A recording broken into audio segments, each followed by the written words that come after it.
Hello and welcome back. Those of you who've watched this channel for a while now will know that I spend a lot of my time talking about the kinds of cars that you should buy.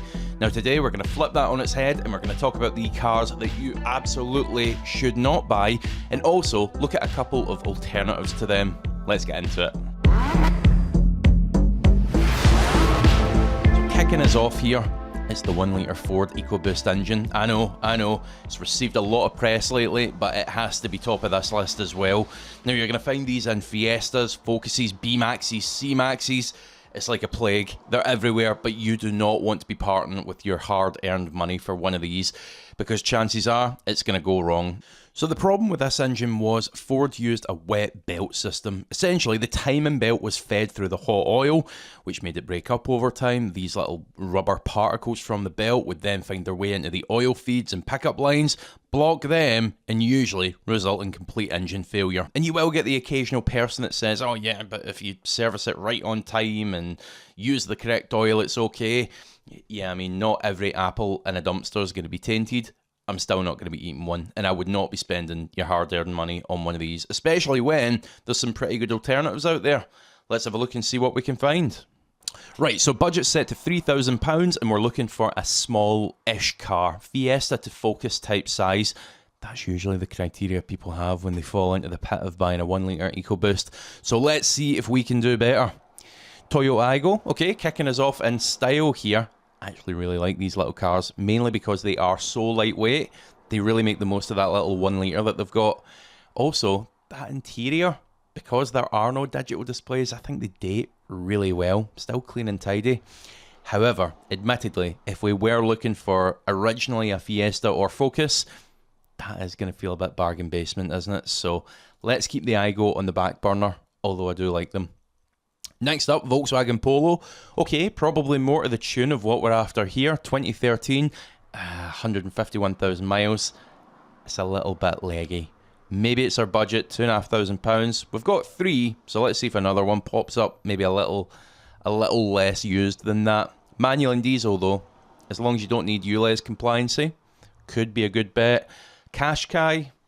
I mean, do you want to go there? Do you want a car that big? If you were originally looking at a Fiesta, no reason not to, but yeah, I mean, a little bit uninspiring, isn't it? Look at that though, Peugeot 206 GTI.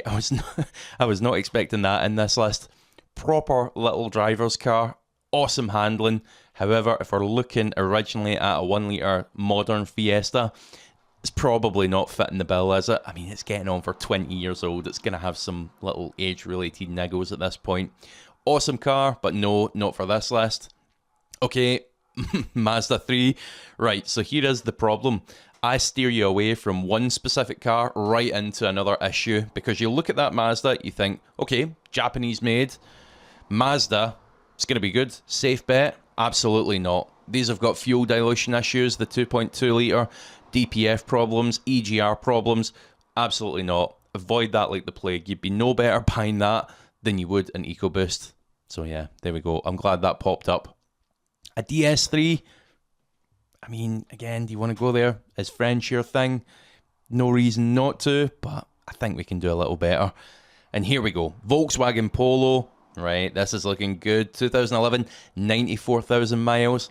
I get quite excited as I click through to something that looks like it's going to fit the bill. Right on budget. Maybe a little haggle in there. We could get a tank of fuel as well, couldn't we? But get a look at that. Clean and tidy, isn't it? Oh, would you look at that interior? Uninspiring, boring, and brilliant, because it means we're not sacrificing reliability for fancy gimmicks. It's as boring as you want it to be. So look at that, yeah. I mean, that's probably where my money would be going. Honestly, the difference between buying one of those EcoBoost or EcoBoom engines, as they've become known, to this little Polo is 10 steps away from each other. That would be so much more of a better bet. I can't even tell you.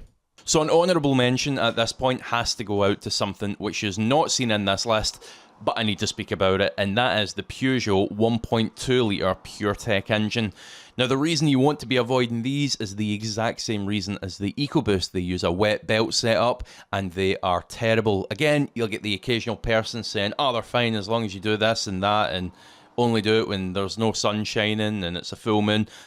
But overall, they're just a terrible design, and a massive amount of them, relative to the amount made, have failed.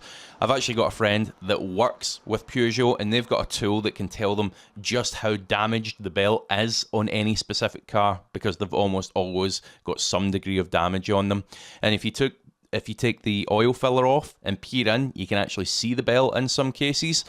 And I'm not for 1 minute telling you to go buy one, but if you find yourself buying one for whatever reason of insanity, if you look at the belt and see cracks on it, that is an absolute surefire sign that that engine is going to be letting go soon if it's not addressed. So yeah, 1.2 PureTech engine, Ecoboost, avoid them like the plague. Okay, so what are we avoiding next? Well, it's somewhat predictable, but Land Rover and Range Rover, I'm afraid you're up. This video is really negative, I do apologise, but hopefully it's really insightful for you as well, and it's going to save you a bit of money if you were thinking about buying one of the cars on this list.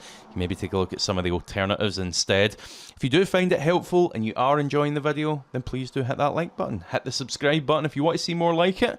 And as always, leave your thoughts in the comments section below. I'd be interested to see if you think there are any cars that should be in this list that I haven't included.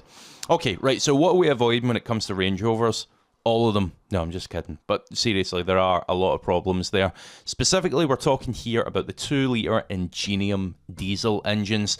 You're going to find these in Discoveries, Evokes, Sports, up to 2019, also in some Jaguars as well. They're everywhere, so I mean, do your research. Don't be buying one of these things. What's the problem? Well, I won't get too technical on it, but timing chains fail, bottom end failures, turbo failures. Yeah, there's a lot of issues, particularly with that 2-litre Ingenium engine. I have done a full buyer's guide on this. I'll link to that in the description below. You can go off and click that at the end of this video if you like. But let's get a look at some alternatives. What else should you buy?